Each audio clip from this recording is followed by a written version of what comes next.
पूर्व मध्य में एक बार फिर तनाव खतरनाक स्तर पर पहुंचता हुआ नजर आ रहा है। नमस्कार, मैं आपके साथ विभा उपाध्याय और आप देख रहे हैं न्यूज 18 बिहार झारखंड का डिजिटल प्लेटफॉर्म।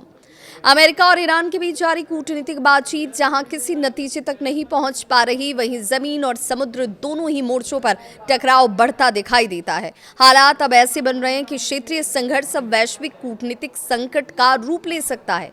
सबसे बड़ा विवाद ईरान की फ्रीज की गई अरबों डॉलर की संपत्तियों को लेकर सामने आया।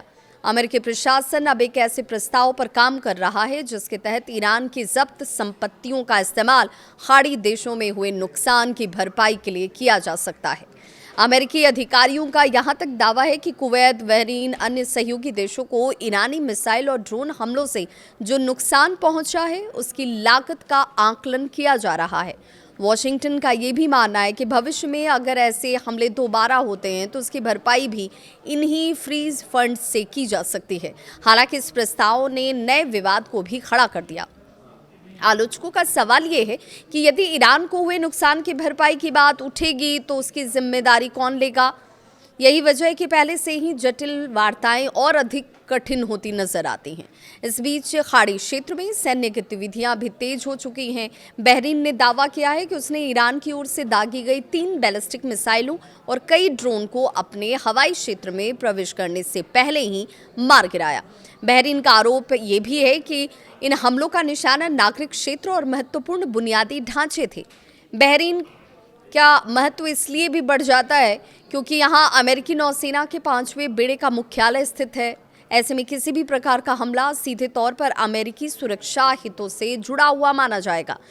घटनाक्रम यहीं पे नहीं रुकते हैं। अमेरिकी सेंट्रल कमांड यानी कि सेंटकॉम ने यह भी दावा किया कि उसने होर्मुज़ जलडमरू मध्य की ओर बढ़ रहे ईरानी ड्रोन को रोकने के बाद ईरान के तटीय रडार ठिकानों पर भी जवाबी कार्रवाई की।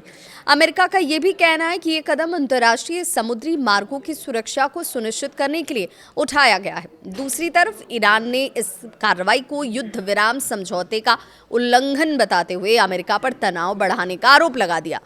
इस बीच पाकिस्तान भी कूटनीतिक गतिविधियों के केंद्र में आ गया है। पाकिस्तान के गृह मंत्री मोहसिन नकवी का ईरान दौरा कई मायनों में बेहद महत्वपूर्ण माना जा रहा है। ईरानी मीडिया के मुताबिक ये पाकिस्तान सेना प्रमुख फील्ड मार्शल असीम मुनीर का विशेष संदेश लेकर तेहरान पहुंचे हैं। विश्लेषकों का ये भी कहना है कि पाकिस्तान खुद को अमेरिका और ईरान के बीच संभावित मध्यस्थ के रूप में स्थापित करने की हर मुमकिन कोशिश कर रहा है। ऐसे वक्त में जब दोनों देशों के बीच विश्वास का संकट गहराता जा रहा है, इस पहल को क्षेत्रीय कूटनीति के लिहाज से अहम माना गया। इधर लेबनान भी एक बार फिर से क्षेत्रीय तनाव का केंद्र बनता दिखाई देता है। लेबनान के सेना प्रमुख जनरल रोडोल्फ हाइकल पाकिस्तान पहुंचे, जहां उनकी मुलाकात पाकिस्तानी सैन्य नेतृत्व से होनी है और ये भी माना जा रहा है कि ये दौरा मध्य पूर्व की बदलती सुरक्षा परिस्थितियों और अमेरिका ईरान वार्ता से जुड़े हुए प्रयासों का हिस्सा हो सकता है। वहीं लेबनान के राष्ट्रपति जोसेफ आउन ने ईरान को साफ संदेश देते हुए कहा कि लेबनान किसी भी क्षेत्रीय या अंतर्राष्ट्रीय सौदेबाजी का हिस्सा नहीं बनेगा। उसके आंतरिक मामलों में बाहरी हस्तक्षेप स्वीकार नहीं किए जाएंगे। दूसरी तरफ इजराइल और लेबनान के बीच भी संघर्ष थमता दिखाई नहीं देता। वेस्ट बैंक में एक दर्दनाक घटना ने हालात को और ज्यादा संवेदनशील बना दिया। रिपोर्ट्स कहती हैं कि हेब्रोन में इजरायली सैनिकों की गोलीबारी में 7 महीने के एक फिलिस्तीनी बच्चे की मौत हो जाती है, जबकि उसकी मां घायल हो गई है। उधर दक्षिण लेबनान में हिजबुल्लाह और इजरायली सेना के बीच झड़पें लगातार चल रही हैं। इजरायली सेना ने पिछले कुछ दिनों में अपने कई सैनिकों को मारे जाने की पुष्टि भी की है। वहीं हिजबुल्लाह ने नए युद्ध विराम प्रस्ताव को खारिज करते हुए हमले जारी रखने के संकेत दे दिए। कुल मिलाकर ये देखें तो मध्य पूर्व एक बार फिर से ऐसे मोड़ पर आकर खड़ा नजर आता है जहां कूटनीति और सैन्य कार्रवाई साथ साथ चल रही हैं।